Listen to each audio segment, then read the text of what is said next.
Good evening and welcome to Tucker Carlson Tonight. Today, more than 30 Democratic senators demanded that Senator Al Franken of Minnesota resign in response to multiple allegations of sexual harassment.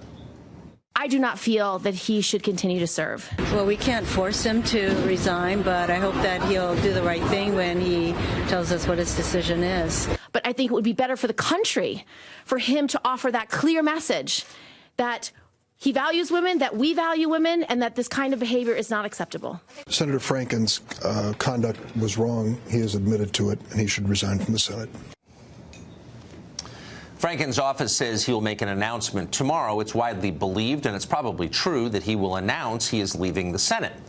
Many on the right are reacting gleefully to all this, to what's happening to Franken, and you can certainly understand the impulse.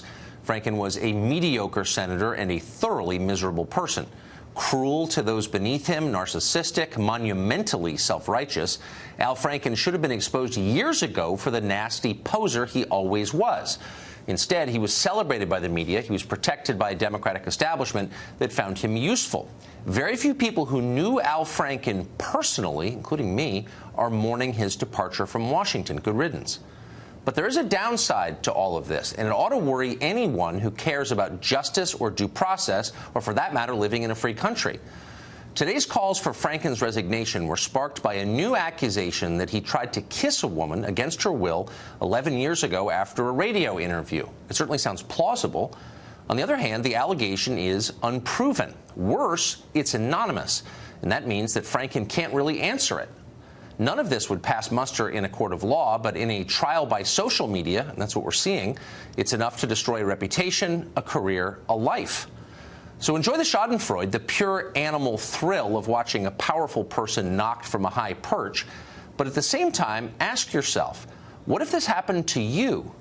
Imagine being accused by someone whose name you didn't know of something that supposedly happened more than a decade ago. How would you respond? How could you respond?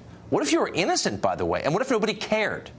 Our entire justice system was designed to prevent moments like this. The Sixth Amendment guarantees the right to face your accuser, just as Roman law did 2,000 years ago. There's a reason for that. There can be no justice without transparency.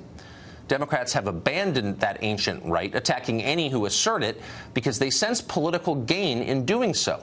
Losing Franken right now costs them nothing. Another, likely more liberal Democrat will be appointed to take his place. And a vote to expel Roy Moore from the Senate next year will be a lot easier to hold if Democrats don't have to account for Al Franken. This isn't principle. In fact, it's the most cynical kind of politics.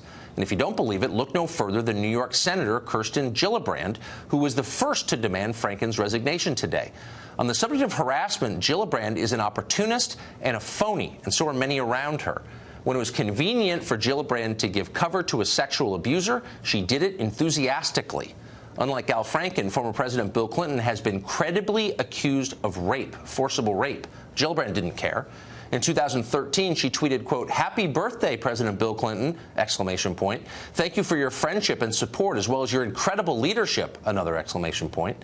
In April of last year, Gillibrand said she was, quote, honored to campaign alongside Bill Clinton in New York.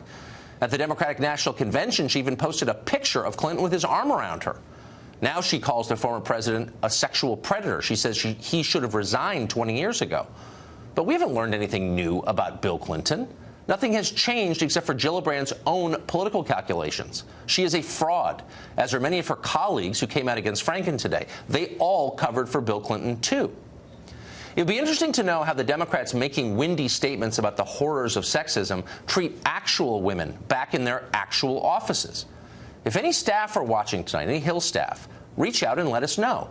Sexual harassment is not the only kind of abuse that staffers put up with on Capitol Hill. Just because you're female and claim to be a feminist doesn't mean you don't throw staplers at the women who work for you.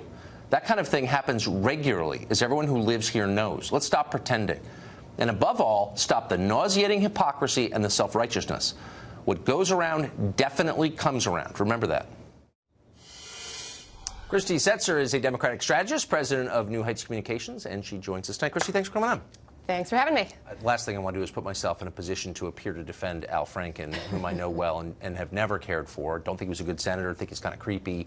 This is all plausible as far as I'm concerned.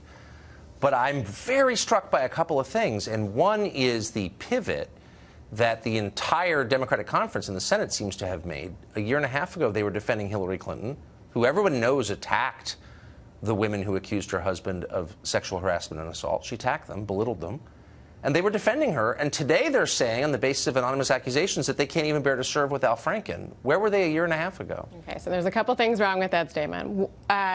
First, I think we can all agree that it would be better off if the women were in charge. Really? Because I see a lot of women who are covering for sexual harassment here. And so I don't think that's necessarily true at all. It depends on the woman. Yeah, so I think, okay, so here's what is wrong with that statement. One is that we are, again, in a different moment from when even Senator Gillibrand had not yet come out against Senator Franken, and today when she has. We were talking about one accusation, and now we're talking about 6, 7, 8, and they're not actually anonymous accusations. These women have really put themselves out there at, the potential for great personal cost. Look, again, there's no way you're going to put me in the position to defend Franken on anything. The fact is, I think the majority are anonymous.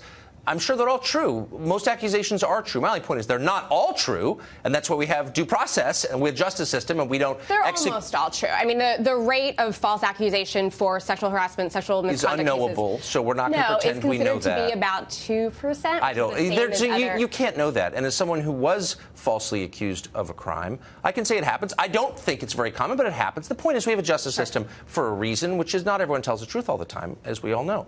But you're dodging my central point, which is Bill Clinton was accused far more credibly than Al Franken has been, and of much graver crimes, including forcible rape by Juanita Broaddrick.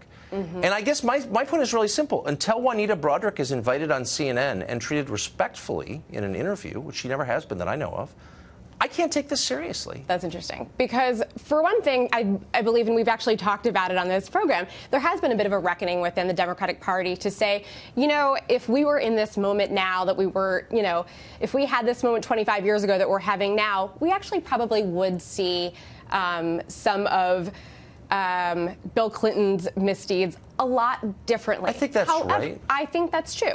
However, I think there is a big problem in looking at this through such a narrow lens that we forget that the man who is sitting in the Oval Office had 20 women come out against him. So, look, but again, we're not peering through the mists of time here, back 25 years to the Democratic primary of '92. What we're looking at is last year in the presidential election, where Kirsten Gillibrand and all these other people jumping up and down self-righteously about believing the women didn't believe the women and took the side of someone who attacked the women for the crime of accusing someone of sexual harassment. And my point is, why should I take anything you say seriously, Kirsten Gillibrand, when you were doing this a year ago? Because there's a huge contrast right now between what seems to be the Republican Party's official motto of "the women are all liars." Literally, the position of the White House was something that they've trotted out Sarah Sanders. That's not my position at all. I don't think most women are liars. I mean, I give everyone the benefit of the doubt, and I mean that. Yeah. I'm just saying, specifically in the case of the United States Senator from New York who took Hillary Clinton's seat and campaigned for her a year ago. Yeah. To jump up and down and say, I can't serve next to this man, when she just provided cover for someone accused of rape, knowingly provided cover. It's like, where's the credibility? Honestly, where's the credibility? Well, I mean, look, I think the credibility is in what she's. And again, I'm not affiliated with, Kirsten Gillibrand. No, I know you're not. I'm not saying your fault. I'm just asking sincere questions. Yeah, no, I mean, look, I think that she feels sincerely about the issue. She certainly, led the conversation on military sexual assault. I think that this is something that she personally feels very strongly about. Then why didn't she say anything when it mattered? See, the thing is, Franken doesn't matter. He'll be replaced by the Democratic governor with someone else. It's all fine. But it mattered last year when a woman who attacked self-described victims was running for president, and everyone gave her cover. Because Hillary Clinton didn't do anything. Yes, she did. No, I'm sorry. She attacked Monica Lewinsky as a crazed stalker. I was there. The White House called me when that happened. I was a reporter covering it. Yeah, but you don't think that she was acting as a wife who was angry at her husband and So do wives get a pass? If your husband's accused of rape, it's okay to attack the woman who accuses him? But I think that you see it very differently than you would as that she's got some machine behind her that's, out to attack the women. I don't think that, well, first of all, there was a machine attacking the women and destroyed many of their lives, including Monica Lewinsky's life. She didn't do anything wrong, and Juanita Broderick's life. But let me just end on this.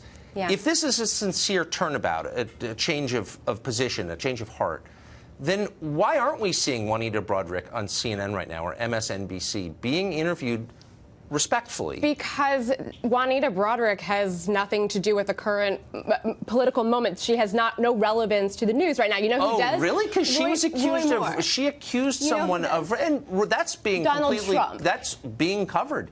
But poor Juanita Broderick had her life destroyed for the crime of getting in the way of a Democratic politician. I think it's time to atone, don't you? I'm sorry. I think that, yes, we can and have had that conversation. Michelle Goldberg wrote about it. At the same Michelle Goldberg. At the same time, Bill Clinton, Hillary Clinton, they're not running for anything right now. Well, you know, Roy I don't Moore know. is. It matters when you destroy people, I think. So I think Call me that, crazy. when the I'm president's being- ready to resign. Christy, thank you. Thank you, Tucker.